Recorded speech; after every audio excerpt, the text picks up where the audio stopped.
Welcome to the first episode of the You Look Happier podcast. My name's Ellie. I am a life coach and a counsellor, and I've set up this as a way for myself and my clients to talk about all things confidence, self-esteem, and just get into the nitty-gritty really of things that people may not be that open about talking about. So my first guest for my first episode is one of my best friends, Racheal Carroll. Indeed. Hello. Welcome, okay? Racheal. How are you feeling? I'm excited. Yeah, been thinking about it for 3 nights, which isn't really like me because I like to say I'm a confident person normally, but yeah, I'm looking forward to it. Well, thank you. I think I've said thank you to you near enough every day since you've actually agreed to come onto the podcast. Yeah, more than once. Because I know how difficult it is, how much courage and confidence you actually need to sit, be filmed, talk on camera, but also for my guests to agree to do it. It's one thing me thinking, right, okay, I can do this, but also my guests agreeing to come on as well. So I'm very grateful. You're very welcome. Thank you. This is the last time you have to say thank you now. You've said it so many times, God. But that's okay. Okay, so to begin with, obviously, as the listeners might not know, well, they might not know me, but they might not know you. Could you give us a bit of an introduction, who you are, and 3 bullet points about you? Absolutely. So, obviously, my name's Racheal, as you know. Very good friend of yours. I am a trainer. I work in health and social care. I deliver training and I work in learning and development, making sure that people who live in care homes are really cared for, which I absolutely love. Really passionate about it, really passionate about my job and about making sure that people's lives are really enriched, whether they've got dementia or nursing needs or anything like that. So that's kind of my work thing. I work quite a lot, so I would say that work is a big part of my life. Yeah. 3 things that I love. I love spending time with people. If you want to ask what I hate being on my own, which you know, and which all our friends know, but I love spending time with people. I'm not going to lie, I like going out and socialising, whether it's going for food and going for drinks. A little red wine maybe every now and again. I like holidays. Had 6 this year, so yeah. Wow. Love a little holiday. But work hard, play hard. I think that's probably the cringiest thing I've ever said. But but you know what, it is literally the definition of me, isn't it? It is literally you. Because even Monday to Friday. Yeah. It's 5 o'clock Friday. Well, you work away as well. Yeah, you stay away. You're on my own in hotels. So on the weekend, you're just stuck with me because... Well, yeah, because sometimes you're living here in the Midlands, Coventry. But when I ring you, I'm in Wigan, I'm in Blackburn. I think I'm going to have a northern accent soon. Yeah, well, you have got a bit of a Welsh accent now. No, I don't. You've not mentioned that part. Oh gosh, You've not mentioned that part. I don't. I'm not Welsh though. I was born in Manchester. We're not getting into this. Let's not argue because that will be the whole episode. You're going to make me look happier. Oh yeah. Okay. No offense to Welsh people. I'm proud that I lived in Wales for some time, but I did leave at 18. Yeah. And another really interesting part about you as well, you've lived abroad for a long time. I did. How long was that? I went away at 18 to have a gap year. And, well, actually, I don't know if you know this, but I didn't complete school. I didn't finish all of school. I struggled in school. I didn't feel that education wasn't for me. I didn't manage to finish school. I couldn't do it. So I had a couple of years. I remember once I was even having to go to work with my dad. My mum was doing anything to give me something to do when I was 15. I did go college because I wanted to get something so that I could... All I wanted to do was move abroad. I wanted to get out of the UK. I wanted to move abroad. I wanted to be an entertainer. I was that kid on holiday that would... Entertainers knew me on their first day. I didn't leave their side the whole time. I joined every activity. I was on stage all the time. I just loved it. And I knew I wanted to do it. So I moved away when I was 18, realised I couldn't sustain that kind of lifestyle. I needed to progress in my career. I ended up working with TUI for 12 years. Wow. I was hotel manager, guest relation manager at the end of it. So I was basically the manager of a hotel. The concept side of the hotel had a big team. That was the last post I did. I worked a lot in recruitment and training with TUI as well, in the winters. So I was kind of on that 12 year for the last 4 or 5 years. Did a few ski seasons, which was amazing. Yeah, which was good. So I've seen a lot of the world, and I feel like that makes me who I am as well. Okay. Having been from one place to another, it didn't bother me that one year I was in Mallorca, the next year I was in Cyprus, then I was in Thailand, then I was on ski. Like, it honestly didn't bother me. I loved that rapid change. Yeah. Which is different to being. So I think maybe when I travel so much with work, I still get that element of it. Do you know, knowing you as I do now, I've never made that connection. I've never made that connection that you lived abroad for so many years. Because I always say to you, don't I, sometimes on the phone. Sit still. Yeah, well, sit still, number one. You're doing really well, actually, so am I. But the aspect of, well, where are you tonight, Rach? And you say, and I'll say like, what? You're always away. But I've never made that connection that you're used to it. Yeah. Okay. And that, obviously, that's from 18 to the age of 30. That's 12 years that I did it for. I'll probably still be doing it now. If I say that, you never know. But because that was all I seen that my life was, COVID stopped that. Yeah. So I would say that I'd probably still be with TUI now, doing God knows what, living God knows where. Because I was never prepared to move back to the UK. So it's weird how life brings you that way, though. Because obviously now I'm in my dream job. And a funny aspect of... Oh, God, what? Right, don't worry, I'm not going to embarrass you. A funny aspect of Racheal in her job, obviously she works with residents in care homes, and I remember once, I think I called you or you called me, and I said, what are you doing? And you said, I'm getting a wedding dress from a charity shop. I'm going looking around charity shops for a wedding dress. And a lot of the time, I literally don't know what's going to come out of her mouth. And I said, what? What? And it was for the residents. It was, yeah. And that's you going above and beyond for the people that you work with, wanting them to sort of enjoy their time in the homes in which they're living in, and think, right, okay, well, a lot of the residents that you work with remember their time when they were younger. So you were like, I'm going to go and get some wedding dresses. 100%. My CEO actually opened my eyes to that situation. She said, it basically, if there's a male who's unhappy, it's scientifically proven, if they're living with dementia, that if somebody walks in a wedding dress and says, my dad's not turned up, can you walk me down the aisle, their mood will change instantly. And it made me think, and then I was literally going, my goodness. yeah. So, or like we have dolls, and it's like, can someone hold this baby? I've got to go for a meeting, and it just changes a mood. So I was then looking at other things. I literally think I've been to the amount of things I buy from charity shop. I go on my day off all the time. Like I bought a typewriter the other day. It works. It's so good, and it's just in one of the homes, and they love it because it brings them back to their youth. And people living with dementia remember their oldest memories. Like it's like a bookshelf. So newest memories go first. They may not tell you what they just had for breakfast or if they've had breakfast, but they can maybe be able to tell you what their first teacher was called. So yeah, it was not all the time, but obviously that's why. But that's the good aspect of you. You think outside the box.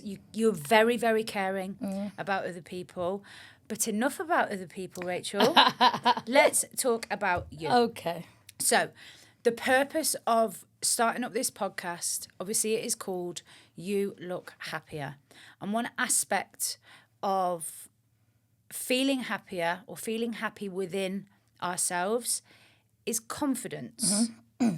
Now, knowing you, and for anybody that meets you, you come across as a really, really confident woman.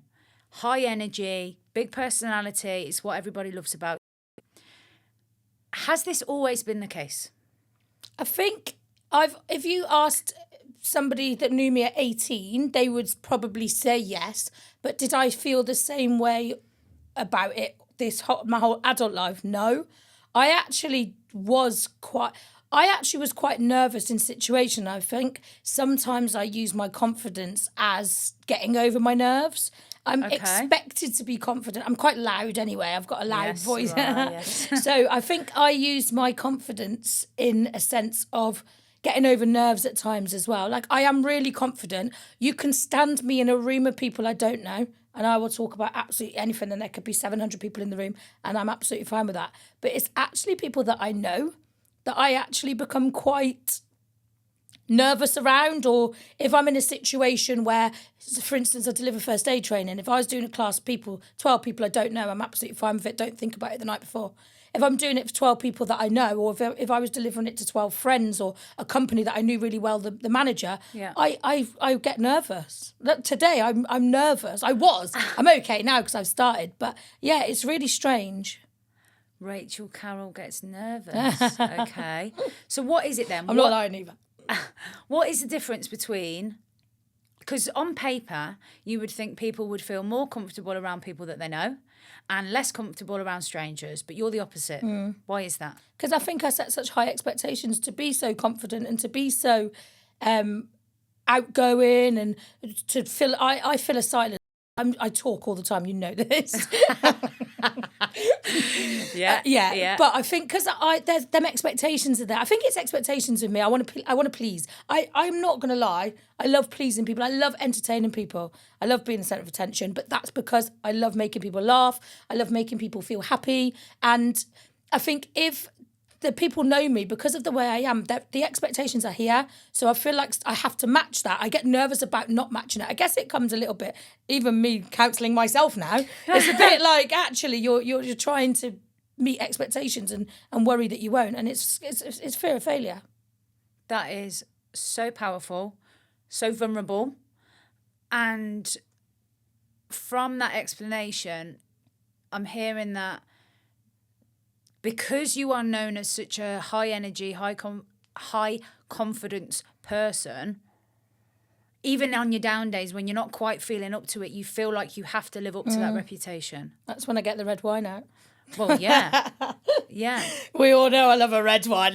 We're not going to get through the conversation back. But yeah, I think 100%. Is that tiring? No, Elle. It's not? No, I don't know.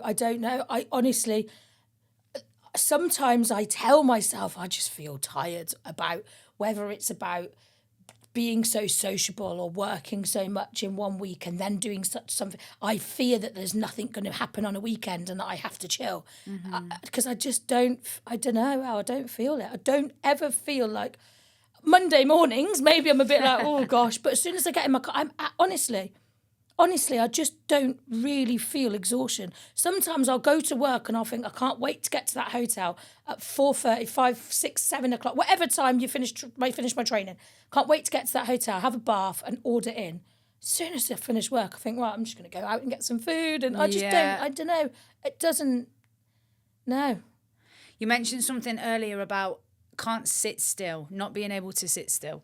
And I think knowing you and being your friend, that aspect is so true. Because when the weekend comes, I think, correct me if I'm wrong, but your worst nightmare would be a weekend at home with nobody to talk to. Like a self-care weekend where you're just chilling and you. I remember a few Fridays ago, I don't know if you remember, I put a photo in the group chat of me with a hair mask on, Yeah, I remember. face mask on. I still had a little red wine. I was in bed and it was 10 o'clock on a Friday and I was like, girls, are you proud? Like, no, it wasn't 10, maybe it was 8 o'clock. But I was so proud to be chilling. Yeah. And I was shocked when I received that picture. I thought, is she going out after? Or? Getting ready. Got rollers in under my thing, yeah. No, yeah. But to be honest, it's not that I don't want to chill. I just don't want to chill on my own. Do you know what I mean? I know what you mean, and I know. And I do like having a red wine on a Friday, 100%. I don't think there's anything wrong with that, Racheal. The only reason why I'm saying that is because you absolutely function. You work really hard. You play hard. You do. You are. You'd never know on Monday morning. No, you wouldn't. Okay. Talking about confidence, you being a confident person, I think we've been able to recognise being around people that you don't know, it comes easier to you. But being around people that you know knocks you a little bit sometimes if you're not feeling that confident, Yeah. you feel like you have to portray that you are. Yeah. I think as well, if you look at me, Elle, I've got so many, I've got so many friends. No, but I do. I have a lot of friends. I have a lot of friends in different places. And I met friends. I've lived in Coventry since COVID. Yep. I've lived here since COVID. And I've even here, I've got a big group of friends. I have I really do. And I think that's because I genuinely enjoy meeting new people. Yeah. And that sounds so cringy. And I know it does. And I fucking hate listening to this back. And honestly, but it's so true. It's so true.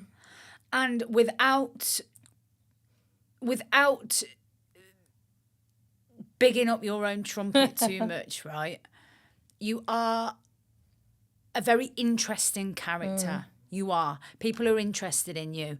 Your friend Racheal, which is why you are my first guest. Ladies. The ladies. God.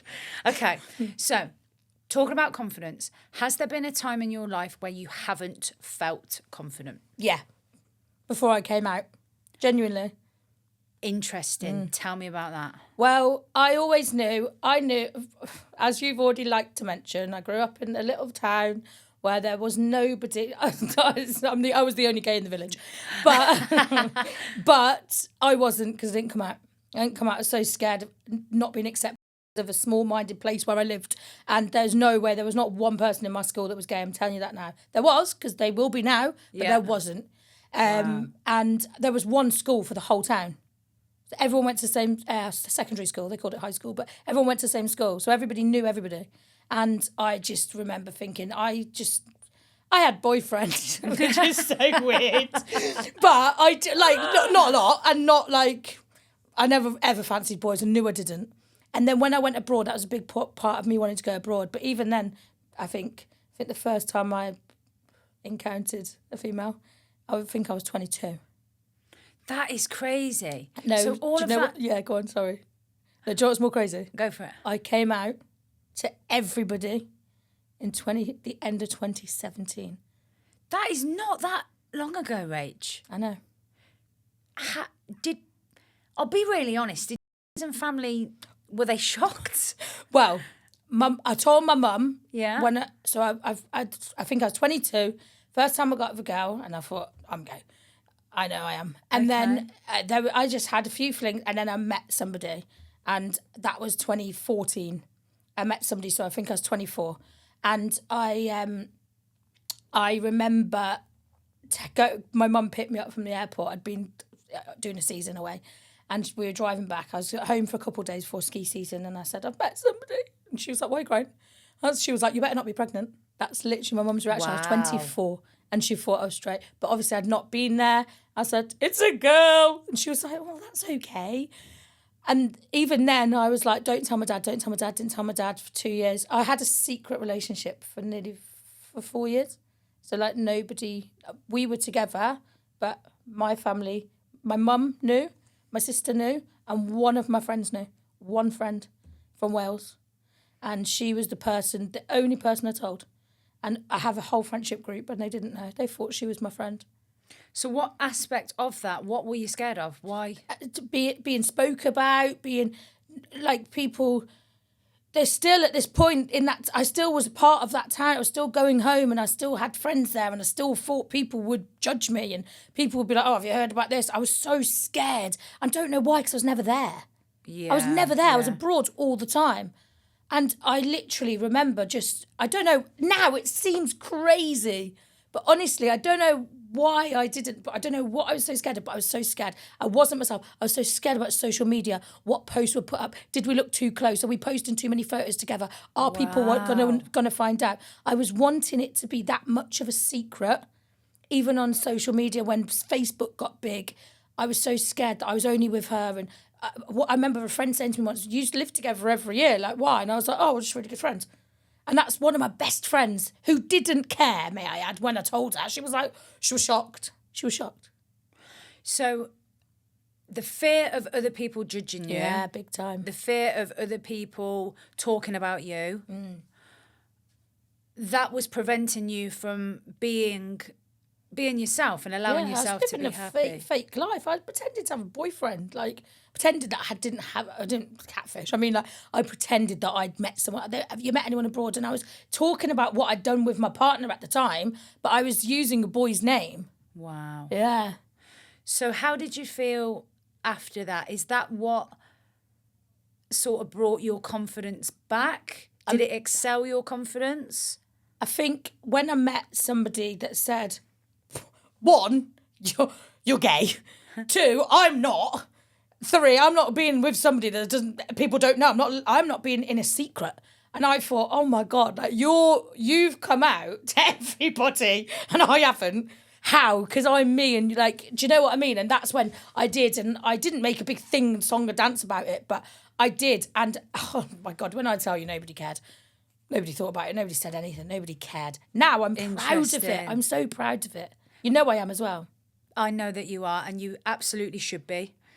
And I think what's really interesting about that is how old were you? 22 when you came out? 21? Oh, no, I didn't come out. That's when I actually first time. So how old were you? I can't do maths, Rach. 2018. Well, 2017. So I was 27. Wow. Okay, so 27, 28. 27 or 28 yeah, it was when years, when everybody knew. You had spent, obviously not when you were younger, but not being yourself through fear of what other people thought of you. And then when you actually did it, you recognised no one was that bothered, or in your words, nobody cared as much as you'd made it out to be. So you'd prevented yourself from being truly happy through the fear of what other people thought of you. And it turned out in the end, people embraced you for it anyway. Yeah. And now I love it. And that's really common. With the work that I do, with the clients that I work with myself, we build up that perception in our head about how other people see us. What will that person think of me if? That's where anxiety comes in and that fear. But when it comes to the views and the perceptions of other people, our own self-worth and our own self-confidence, if we hold the views of others higher than how we hold our self-worth, then obviously we're going to struggle there because our own happiness, what we want and what makes us us is put on the back burner through fear of what other people will think. I think as well, when you get, for me, when I got thinking, even just talking about it to you, like, I think if you would never have heard a lot of this, like, as good as friends we are, I'm going to be your bridesmaid, but you would, do you know what I mean? But I think I was so scared, but when I actually wasn't scared anymore, because I thought it seemed silly, one, two, people that know me now would think, how did your friends not know you were gay? Exactly what I said. I know. Because I haven't changed myself as such. But a big thing was, I recently, just last year actually, went back to where I live and I hosted an event where I told you, everybody knows bingo. Everyone. Yeah, everybody knows everybody. So everyone's in the room and everybody's there.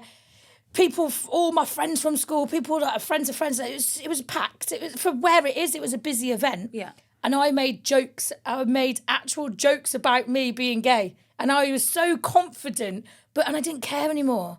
But I thought, oh, fucking hell, if I did this 10 years ago, just would never have been a thing. So what's changed? I don't know. I feel I'm more confident because I came out. Don't know what stopped me. There was a barrier. I was so scared of what was put on social media and people might know. But now people know, I feel myself. I genuinely, truly feel that it's just who I am. And you just know that. Yeah. And I think part of your character, you are so, quote unquote, unapologetically you. You really are. And I'm really pleased to hear that you can look back at that time, host a Bongo Bingo event in front of all of those people and be truly yourself. Yeah. It takes courage, Rach. Not easy to do at all. So, what, if any, are some of the challenges that you have found in life in general with trying to be confident with who you are?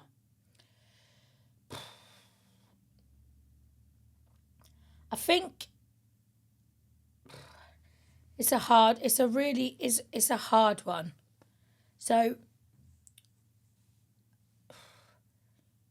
I think a lot of my challenges are actually, I worry about what other people think. I worry about acceptance, and I wouldn't say I'm particularly paranoid, but sometimes that can be a downfall.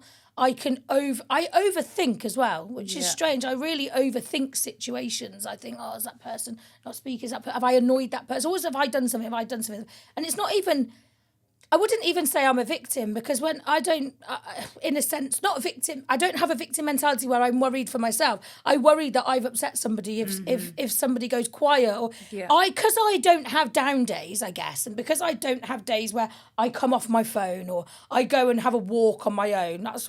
I don't think I've never heard of you doing. I mean, if like I did, you worry. Shit, so it's fine. Where is she?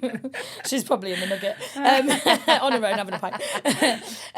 But that was myself. No joking. But if I have doubt, I think I don't recognise that. Some people need that. Some people need space. Some people need time. Some people need a night in. You do, and you don't. You turn your phone on do not disturb. Until this last few weeks when I've had to do that because I've wanted to try and get better at sleeping. I didn't even know what do not disturb was. But people do that, and I would think, oh my God, then everyone's on their phone. Why is no one replying to me? What's going on? And that is your way of coping, essentially. That is your coping mechanism. You don't like being on your own. You like being surrounded by people.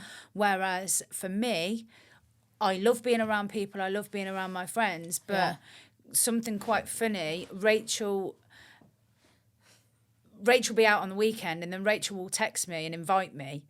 And when was the last time I actually said yes? Because I'm at home. I'm in my comfy place. I'm at home. But I did say to her the other day, don't stop inviting me. One day I will actually come. But yeah, Spurs are playing. Well, yeah. But the aspect of how you fill your time when you're free is around others. So what I'm interested in, and what I think the listeners will be interested in, is why. Why what? Why is it that you don't like being on your own? Boring. I'm being honest. Boring. Yeah. I don't know. Well, you've just said you're an overthinker. You've just said that when you speak to people, if you feel that you've upset people, you can really panic. And I know that you can. Sometimes if you feel that we've fell out, I think I'll get about 10 messages from Rach, and I'll literally say, Rach, I'm going to text Callum. Yeah. But I'll literally text her and I'll say, Rachel, I'm working, I'm with a client. But that aspect of things, if we're talking about confidence and self-worth, is there something there? That's what I'm interested in. I'm not sure. Is it the aspect that you don't want to fear that you've upset somebody? Oh, of course. The thought of upsetting somebody scares me. It really does, Elle. I think, and do you know what? All our friends will know as well, I hate it. I really, really do. And because I would never, I don't know, I just think it's the way I'm functioned. I'm 100 miles an hour. Yeah. I do this, and this, and this all at the same time. I've got friends that don't understand that because they're different. But I don't understand how people, and it works both ways. But I think sometimes I struggle I would think, well, I wouldn't do that. Do you know what I mean? Yeah. So I'd be like, well, okay, we'll just reply. Okay. Do you know what I mean? Well, just tell me that. Maybe reassurance. I feel like I need, even my mum. If I haven't spoken to my mum, my family, I've lived away for a long time. We all live in different places now as well, pretty much. And if I haven't spoken to my mum, I can go 3-4 weeks without speaking to my mum. Which is some people don't have that. I think my dad's last seen on WhatsApp was 17th of August 2024, and I've texted him about 5 times. But I'm not paranoid in that sense because I know that's who they are and I don't see them all the time. But I don't know. I feel like I love my family more than anything. I love I love spending time with my sister and my nieces and nephews, absolutely. And I love my family so much. And sometimes I worry that I think with my friends, because I do live away, I maybe use what people see as family time or friend time or partner time as my friends, maybe. That is powerful. Yeah. That is a really good way in which you've looked at that. And again, the beauty of this podcast, I didn't expect you to say something like that. I've never heard you say something Yeah, like I that don't think I've before. ever made it, like, calculated it in my So head. because you live away, you see all of your friends as your family. Yeah. Massive, really important. Okay, and we are your family. Absolutely. Absolutely are your family. Okay. Especially when you make me pasta. From what? Especially when you make me pasta. Well, yes. Okay. So a lot of the time I speak about self-worth and confidence. And in my opinion, they're two different things. When I talk about self-worth, I mean the really vulnerable side of us when nobody else is around. So for you, for example, when you haven't got your phone, when you're not with your friends, when you're alone at home, that is self-worth. I usually say it's sort of down here in like our tummy area. And our self-worth can be built up through experiences that we've been through, years of our life, and it is how we view ourselves, okay? Confidence is one thing, but you've already been able to give me an example of, I'm really confident with that, struggle a little bit with that. Self-worth is the underneath aspect of things. So with that being said, has there been any aspects within your life that has affected your self-worth? So not your confidence, how you feel about yourself. Yeah, 100%. Heartbreak, I think, is a big one. Yeah. Yeah, I've had my heart broken. A couple of times, like people have, but I think, look, it's hard. I've been with people. My relationships I've been in have all been with people that have never been in a same-sex relationship before. Wow. Okay. So I've never had a partner Yeah. that has had a same-sex relationship before. So you have been the first woman that they have been with. In a serious situation, yeah. Or, well, 9 times out of 10. Yeah. Okay. Yeah, essentially. And when that doesn't work, I really looked at myself recently and thought, well, I find a personality, I find people attractive, but I worry that that's me, and how am I going to meet or go into something, or if I've just got the fear, and people say to me, Rach, but if it doesn't work, just go for lesbians, essentially. Yeah. But I'm never in a circle of that. All my friends know are any girls. straight, and Yeah. to be honest, I don't go to that scene, I guess. I'm not part of that scene. Yeah. I never have been. And I really question myself on, am I doing the wrong thing? And I'm 34 now, so I'm 50 now, so 50 next week. Yes, I know I'm an old bitch, but yeah, I don't know. I think that's a bit of a worry, and I think is it me? And I don't know. I think that's maybe the only way that I can answer it. So what part of it has left you questioning a little bit? Is it me? The breakups ending in certain general? ways. No, particularly certain ways that relationships have ended. Okay. Yeah. And that's really common, Rach. That is something which I also share. I've also had those experiences. I've talked about this a lot in the work that I do. Breakups are hard, and breakups can really affect how we look at ourselves, how we view ourselves. I like to think of myself as a really confident person. I nearly said quite a confident person, but then I thought, I'm selling myself short there. I think I am really confident. You are confident. But that has taken a very, very long time, and I'm not really confident all of the time, okay? Sometimes my self-worth will get knocked. 100%. And I will be anxious. I'll question myself. Even today before this podcast, I thought, what the hell am I doing? Are we going to mess it up? How will other people see me? Yeah. But this is where the work on yourself can come in. And through relationships that I've been in, I was left, and I've shared this before, I was left absolutely heartbroken, broken. I remember, right, and this is tough for me to say, but I remember one of my friends at the time, I was having a conversation because my partner had slept with somebody else. And this wasn't the first of my partners to do this to me. So I was broken. And I was crying my eyes out. And I said to my friend, the other girl that he has slept with is so much more attractive than I am. Yeah. She's thinner than me. She's prettier than me. And this is not something that would normally come out of my mouth. It wasn't a case that I had no confidence at that time. It was that instance that knocked it. And I remember my friend at the time, she didn't say anything. She didn't, as a friend would, go, oh my God, don't be so stupid, babe. That is ridiculous. Yeah. She's nothing on you. Didn't say anything. Not that I would have wanted her to lie. Yeah. But you know what? Something, yeah. I needed something then and I didn't get it. And obviously that situation taught me a lot about friendships, but also it shows how rock bottom I was at that time. Mm-hmm. And that took me months.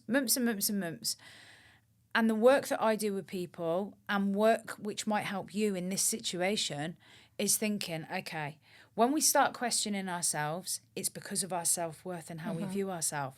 And it's important to think, well, hang on a minute. I am a great person. I find it hard as well, Elle, because where you're when you were saying that, I was listening and thinking the same, but it's in a bit of a different way. Yours was you were worried that person was better looking. Mm-hmm. Mine was a male. Mine have always been males. What? So the person that you have They've been... always, well, not on various occasions. Okay. In other relationships, yeah, it's been now that people are with males and they went, or that I was cheated on with males. And that, I don't know, it's so strange because how could that be a me thing that's in them? But what I do want to say is that when I think I learned a lot from previous relationships, and I'm actually really, really would say best friends now with an ex-partner. Yeah. And with this, my question to you, Rach, is, and I know that you are, and I know that you've got a great relationship there, what have you learnt about yourself? I thought that I was pushing people away and ruining the relationship.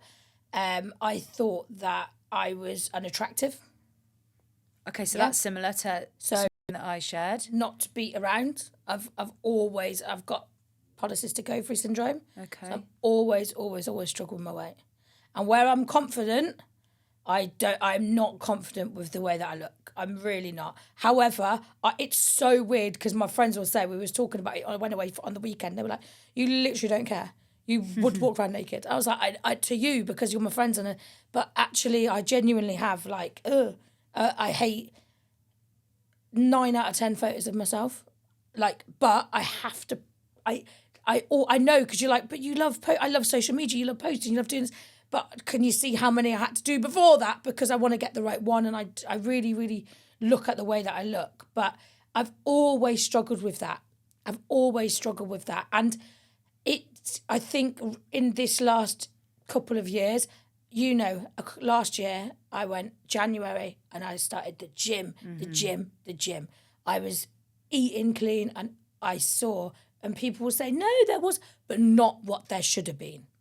What, as in the amount of weight lost, considering the work that you were doing? Yeah. Not what I was doing. 3 things in one day. I was doing 1,500 calories. I was over on my calories and my food. Yeah. For You're a working consistent amount of time, and it was just not doing. But I had to look into that, and I know I have this syndrome, and I know what that comes with, and it is who I am.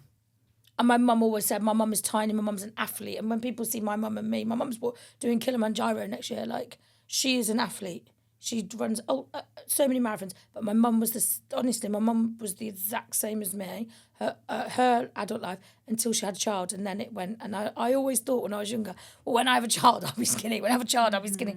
But that's not something I want in my life anymore. No, that's a lie. That's not something I see happening in my life.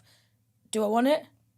Absolutely. What aspect are you referring to here? Child. Okay. No, this is me. Sorry, 100 miles an hour. It's okay. Going on to different things. But I always thought when I was growing up and when I got big, when I started my periods, I always thought, oh, but this is what happened to my mom and blah, blah, blah, blah.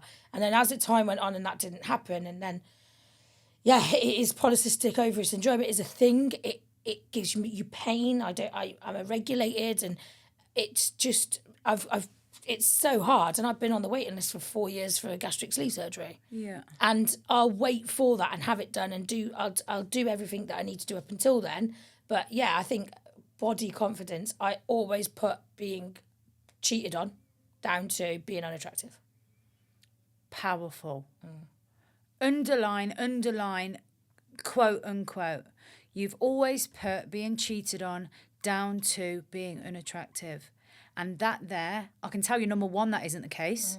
But also, that is the most common direction that people that are hurt will go to. Well, it was my fault because of the way that I look. And what's really interesting, and people that know you, that are listening or watching this, I will imagine that they will be quite surprised with some of the vulnerabilities that you've shared here, because Rachel's so confident. Do you know what's Rachel's so funny? so confident. So I've been on 10 sunbeds this week. Why, to come on here? I've been on sunbed every day. My nan always said you look better when you're fat with a tan.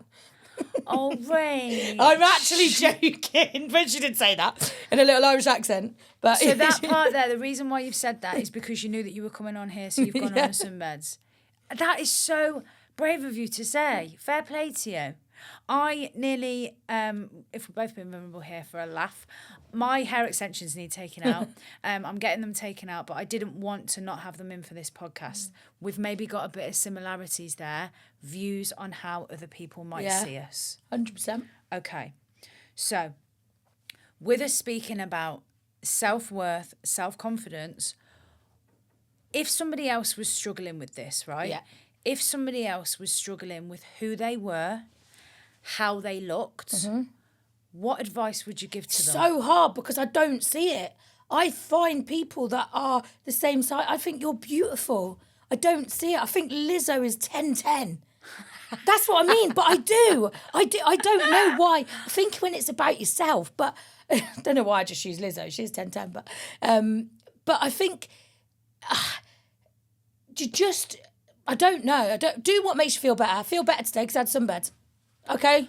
In 20 years, is that going to make me feel better? Probably not, because I'll be looking a bit leathery, but... So the question was, what advice would you give to listeners if they were struggling with how they looked? So not whether you wouldn't see that, but you have given a bit of an example, such as you can recognise doing things that make you feel good, such as going on some beds, make you feel good about yourself. But if somebody was listening to this thinking, I really hate the way that I look, I'm not happy with who I am, what advice would you give them?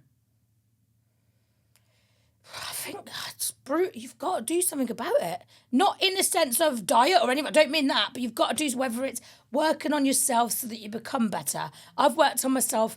I did work on myself after a certain significant time a few years ago. Yeah. And it really changed it made me confident to stay here and to be confident. I feel like it really changed me. But I had to do that work before I could then start my gym and feeling better in that January. But I couldn't have done that without that self-work first. I'm going to be really honest. And what was the self-work that you needed to do? So I had a life coach. Okay. Yeah. So I found a life coach that specialised in breakups, and that's what I needed. I needed to know that I was going to be okay. And how did it help you? I got a new career. I was in a job that I thought was okay. And where were you? I remember where you were. Yeah, I was doing a similar thing, but I wasn't doing I wasn't where I am now, but I didn't feel like I could go anywhere else. I felt like I've never done health and social care, so similar, but low. I was a bit lower level, and I remember thinking I couldn't go any higher, and I've just got to stay where I am. But you've got to remember, I worked for TUI my whole life. The only job I had was TUI. So then after 2 years thinking, this isn't me anymore, I've outgrown this job, I can't go anywhere, I was worried. I thought, well, I've only been here 2 years. But when I've got my job that I'm in now and I see this is my future, I know it is, I'm going to grow with the company. I know I am. I wouldn't have been able to do that. I wouldn't have took that change if I hadn't seen a life coach. No way. I'd have been staying what I was doing with what I thought I was comfortable in. I was in my comfort zone. I was scared to come out of my comfort zone with where I lived, what I did, who I was friends with. I really was. And honestly, from that time frame, from when my period started having my life coach to the end of it, I had a whole new circle of friends as well. Still, obviously, I've got my best friends, but I met so many new people. You did, yeah. I moved into kind of the city, and I met new people, but I don't think I would have even done that had I have not done work on myself. Honestly, I just wouldn't have. Also, now, if you said to me, I'd have been sat like this before. Okay. Now I'm sound. You keep kicking that carpet. I'm sitting really still, and it is hard out. But but yeah, I'm okay. I'm okay to be filled. People know what I look like. Honestly, it's so weird. Yes, I'm not confident in myself, and I don't feel. But if I hadn't have had that life coach, I wouldn't. I think I'd have probably gone back to TUI. So what ran away essentially. Okay, so what you're saying is. And this works for some people, it doesn't work for everybody. It's scary. It's scary having the courage to talk about yourself. You're doing it here in a really, really raw setting. I'm really shocking myself, to be honest. I'm going to give you the biggest hug after this. Don't say thank you again, though. Oh, yeah. Because I think you're doing really well. But in order, something that I say really all the time, actually, some people spend their entire lives needing, not wanting, needing to go to therapy, coaching, self-healing journey. Some people need it and they never do it. So the people that actually have the courage to do so, I think, credit to them. You've done it, I've done it. I was the biggest non-believer of anything helping. When I looked at the price, I thought, fuck that. I don't need that. I'll just ring my mum or I'll ring my mates. Yeah. Honestly, I remember thinking, but then honestly, when I thought, well, it's never going to change. I'm just trying to glide through this. I'm trying to glide through new city, new life, single. And I just honestly... But I honestly, I saw it and I thought, well, actually, you bloody don't get the fucking... most expensive drinks, and do you know what I mean? Like, or don't get the most expensive shopping. You don't need to shop in Sainsbury's. But do you know? It's true. Aldi girl now. Also, there was a time when I would have Nike jumper with Nike trousers. That was a big thing, like, because that is all I need to look presentable. If I'm not going to feel that I look pretty or good, I'll look cool. And that was again, you wondering what other people 100%. Thought of you. So what's the difference now? This was £8 from Boohoo and I'm loving it. I love it. I think you look great. It's different. I have different priorities. I've got different priorities. And yeah, I'm not set where I want to be in life. No way. No way, no way. However, do you know this last few years, I've had such good few years. This year, I've had the best year. Do you feel happier with who you are now? I do. I'm starting to. I'm not perfect. I'm now again getting to a point, maybe, I'll be honest, where I'm feeling a bit like, what next? But I'm driven really driven. My career is going well. Your career is going really well, Racheal. And I just need the rest of me to catch up. A little bit, I'd say. A little bit. And at the minute, I'm getting there. You are getting there. I think you've come on one hell of a journey. And the fact that you've been able to share with me aspects of your life where you weren't confident, aspects even now, the most sort of recent examples which you've given, you say sometimes your confidence can be knocked a little bit, but it's not a case of do the work on yourself. Yep, fixed, healed, wicked, no. Thank you. It doesn't work like that. No. It's a constant journey. Definitely. But when we're in a really raw place, like you have been at certain times in your life, I have been, a lot of our girls have been, essentially, haven't we? In order to get yourself out of that, if you're doing the same thing again and again, sometimes it's easier to think, right, okay, what needs to change? I need to change, 100%. Okay.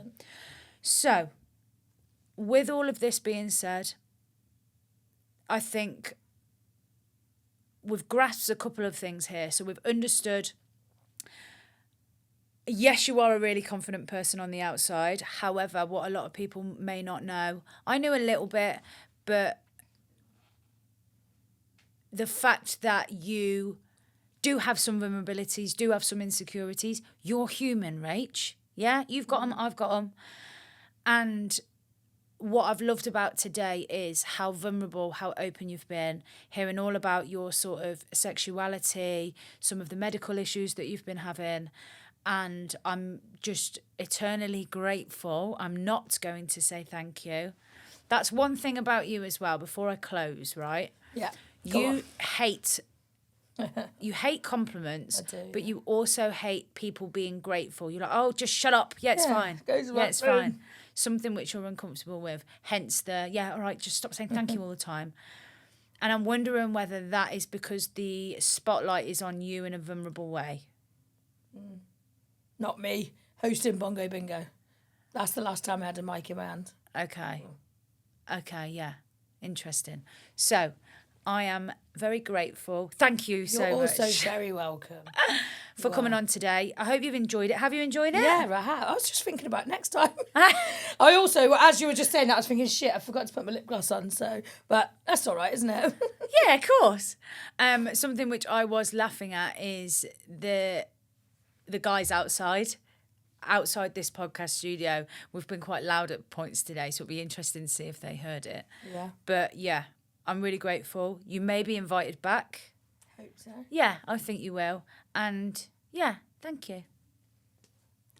Woohoo! We did it! What did you think? Loved it! Absolutely It was loved so it, good, mate. wasn't it? Did you enjoy it? Yeah.